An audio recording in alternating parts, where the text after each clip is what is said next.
English, Tagalog translation number 89. English sentence, daily use.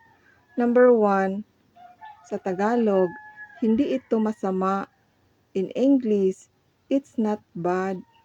Number 2, sa Tagalog, mabuting swerte.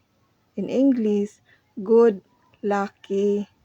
Number 3, sa Tagalog, bata pa lang siya. In English, he is just a child. Number 4, sa Tagalog, ikabit ang iyong seatbelt. In English, fasten your seatbelt.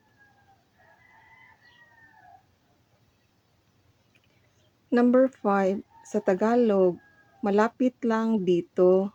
In English, it's near here. Number 6, sa Tagalog, talagang hindi. In English, absolutely not.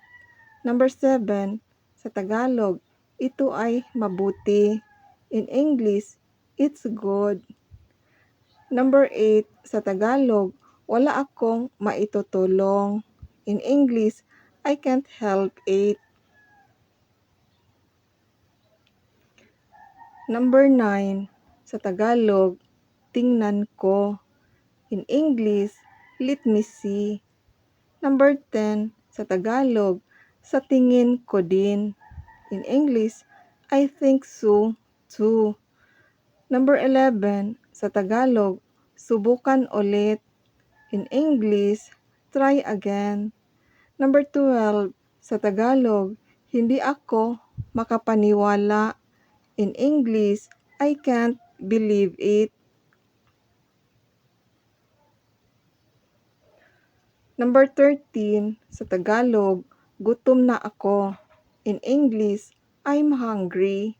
Number 14, sa Tagalog, lagi kang tama. In English, you're always right. Number 15, sa Tagalog, magkita tayo alas 6. In English, I'll see you at 6. Number 16, sa Tagalog, may message ba ako? In English, do I have any message? Salamat sa panonood. Subscribe please. Thank you. God bless. Subscribe please. Thank you. God bless.